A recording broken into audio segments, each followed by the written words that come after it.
Hello guys, welcome to another video. Before we start actually getting into the video, I wanted to do this thing where you guys select the games that I'm going to play, like later on in the channel's lifespan.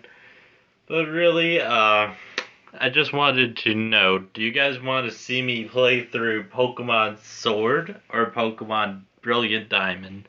That's all I really wanted to say before we actually get to the video. Because I want to play games that you guys will honestly watch. And don't worry, we will continue our Super Mario Galaxy playthrough later. Hopefully, probably tomorrow.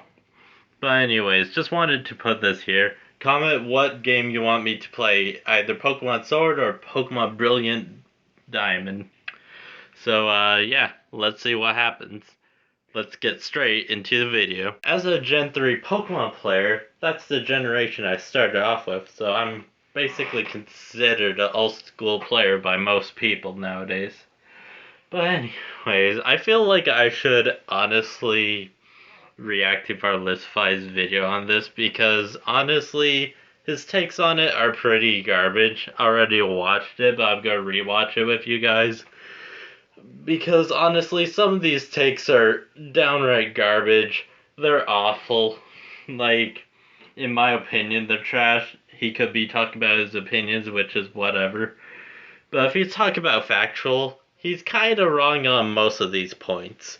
And I'm just here, just like, that's wrong. Most of these points are just trash all around. So let's get straight into it.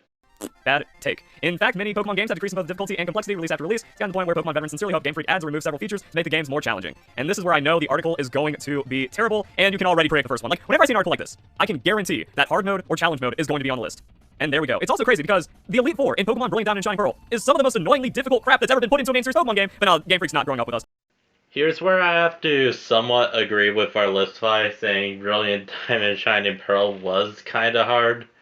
Mostly at the Elite Four, the rest was pretty easy. If you have a good team, there you go. If you have a bad team, there you go. You pretty much have to figure out a team to beat them. Is it inherently 100% harder than some older games? No, not really. It's about the same as Gen 4, which is the remake is all about, being the same as Diamond and Pearl, which is of course going to be a harder game if you're going to remake the game. Not to mention they made them hold items and use good items and teams. Which means, of course, the game is gonna be harder because they have more variety in their fucking teams. But the only thing I don't agree with Verlisify is every new game is hard, which is not really. The older games were harder than the new games. So let's keep watching this point. So, wow, that's it. Like, the list has a couple sentences for that thing. Weird. I was hoping for more elaboration, but I guess, like, you're either pro hard mode or you're against hard mode, and nothing else really needs to be said. So we want Pokemon games to be about as difficult as deciding what to eat for dinner. God, man, these are the most dry jokes ever. January's Pokemon Legends Arceus took a step in the right direction. Objectively false. The boss mechanics are weaker than, like, the new Kirby game is more difficult boss mechanics, and then also just compared to Breath of the Wild and other Nintendo games, and doesn't even need to be close to Elden Ring, but okay. Adding a layer of challenge? No, the game just held your hand and made it free the entire way through. Pokemon Black and White 2, there it is. Dabbled with a higher difficulty in the most Pokemon way possible. They locked behind trading through a key through the Nova Link feature obtained Pokemon Black and White 2, meaning to experience a higher degree of difficulty. You had to beat the game first and have a friend trade with you to unlock challenge mode. That's like just the dumbest thing for no reason, and it doesn't do anything. And why'd you want to replay a Pokemon game when it's about progression into the post game? We're all a Game Freak. We don't have friends anymore. Gives challenge mode from the very beginning. So they want challenge mode like an older Pokemon game, but they don't want it to be like that older Pokemon game. And hard mode is just complete garbage in Generation 5 anyways. Like, it doesn't add any difficulty to the game because once you understand type matchups, efficient moveset usage, like same type attack bonuses, and maybe integrating some status or X items, no Pokemon game will ever be difficult. But okay. Oh god, this is an awful take. Jesus. He's pretty much like, oh, if you have knowledge of the Pokemon series, hard mode shouldn't be hard. There is no point of a hard mode. And why would you replay a Pokemon game? Are you fucking serious with this shit, Verlisify? Are you serious? And he complains about Legend Arceus, which shouldn't surprise me, but always does. Like, goddamn. First off, you said the bosses were pretty hard. And then you contradicted yourself in the same video, which is not this video, but there is his review where he does this.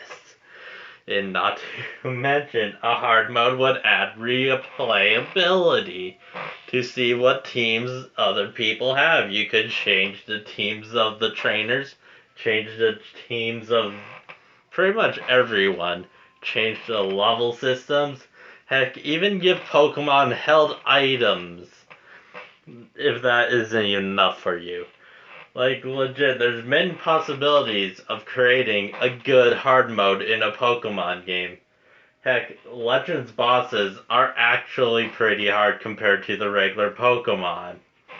If you don't think it is, well, that's your opinion, whatever. But there's many ways to make a game replayable and make it hard. Heck, it can be a new game plus for when you are done, and you can keep all your Pokemon.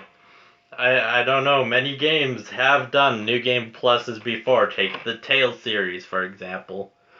They have harder difficulties just by adjusting the levels. Sure, it isn't major, but at least gives the game replayability if you want to do a challenge run. Heck, in New Game Plus, you can even make the game fucking harder than it needs to be, cutting XP in half. There's so many ways you can make a challenge mode or a hard mode in a Pokemon game, yet Game Freak never does it because they're fucking moronic, to say the least. Heck, they did it once and it was actually pretty fun to play through. Sure, I don't have my original copies of the games, but I can tell you it's at least something for a replay of the game, and not just play through the game once and never touch it again. Damn, Verlisify, you don't know anything about replaying video games? Shaking my head. And then we have an engaging endgame. But we already have that in all the DLC Pokemon Sword and Shield. Just all the quality of life in Pokemon Let's Go Pikachu and Eevee. But no, what happens is everyone just like gets hacked Pokemon once they beat the game and then complain that there's no content for getting competitive, and then they complain that all the content about making a competitive Pokemon doesn't count because hacking is just the smart big brain move and you shouldn't be wasting your life playing Pokemon. Tower, that like super mode, not even close to fair. To help distract, like the first game I won or first match or like first streak I won against Crocoon. How am I supposed to handle that? Can't. To help distract us from crippling anxiety recent real world events have instilled in us. Ah, so we have a sheltered, weak individual writing this. That makes sense. I am gonna have to disagree with Verlisify. I want the Battle Frontier back or something like it. Because, my god, if you want to train your team for that, that's the ultimate in-game challenge. Now, ooh, you gotta train one of your Pokemon to be the very best. Nah, you gotta train an entire team for the fucking frontier, mate.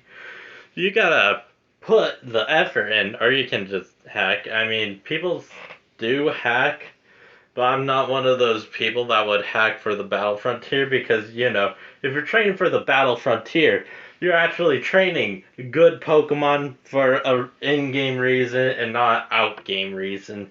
Out-game reason would be stuff like tournaments and that kind of thing. But if you want to train for an in-game reason, the Battle Frontier is definitely a push. If we bring that back, I'm pretty sure legitimate players would be happy about it. Having a purpose to train the team in the game. Instead of, you know, VGC or whatever tournament you're in. Nah, train for the Battle Frontier, you will instantly thank Nintendo for bringing it back. And not to mention, there could be a story event involving the Battle Frontier or whatever they decide to name it. Which means there's an in-game reason to make your Pokemon stronger than ever before. I would honestly like if Nintendo brought that back, but I really doubt it because Nintendo is a bunch of fucking hacks. I mean, let's admit it. If you're paying DLC to enjoy a post game, like the Isle of Armor or the Crown Tundra, you're probably not going to have an in-game reason to be good, to have a good post game. If you have to pay for the post game, that's really scummy in my opinion. I mean, why the fuck would I pay $50 for a DLC that could have been free in the game already? Which is kind of disappointing on Nintendo's part. Like, why the fuck did you make this DLC instead of, I don't know, a free update or something? That would have been at least enough to call a post game, in my opinion. To me, it's just a waste of $50. You're probably thinking, what about the legendaries? You have Pokemon Home. Use it. And not to mention, Brilliant Diamond and Shining Pearl has pretty much every legendary up to Gen 4. So don't come at me with the whatabouts. But anyways, yeah. We need a lot more post-game that is not DLC, like the Battle Frontier. Just anything that doesn't cost extra money just to fucking have a post-game. I feel like it was really scummy of Nintendo and Game Freak to actually have DLC in a Pokemon game. That's just scumbaggery right there. So this is why I'm never going to talk about the DLC as a post game. I'm going to talk to it as if it was another Pokemon game. Because my god, I could have probably bought both versions of Pokemon Sword and Shield if the DLC didn't cost $50. My god. So yeah, we need an actual post game in our newer Pokemon games. Pokemon Let's Go Pikachu and Eevee had a post game. It wasn't a good post game, but at least it had a post game that didn't cost money. So anyways, let's keep going. Video game critics in their 30s, and that's okay. Pokemon doesn't have to be made for us, even though they're still making it for you. That doesn't mean we can't dream. Pokemon Legends Arceus shakeup for the formula, added complexity, lie, and difficulty, lie. Pokemon Legends still irredeemable shit. We'll have a challenge, and then like, Game Freak is okay. Like they're saying because of Pokemon Legends, Game Freak is listening. Lie. Actually, this is kind of true. Yeah, sure, the game still is an open world. We all know this for Verlisify. You don't have to point it out. I mean, come on. This game is actually pretty fun to play, pretty fun to watch, and actually entertaining, unlike Sword and Shield, which is kind of boring unless you watch competitive videos. But yeah, Legends Arceus is kind of a call to the fans saying, hey, we should make a better game. This is Game Freak stepping in the right direction, honestly, in my opinion. But seriously, calling it a not step would be a disservice to Legends Arceus, in my opinion. I mean, goddamn, Verlisify. How many dicks are you sucking in this video? Goddamn. Didn't know this was a opening for, you are actually gay. But seriously, though. Legends Arceus is actually a step for the fans because, you know, we get to actually walk around during battles. We can actually run away from Pokemon. And also, the bosses introduced something pretty interesting that no game has done before. A human versus a Pokemon, where you don't even need to throw out a Pokemon in battles. I'd say Legends Arceus did more to improve the series than Sword and Shield did, in my opinion. But yeah, didn't know Verlisify was gay or bisexual. I guess we know now.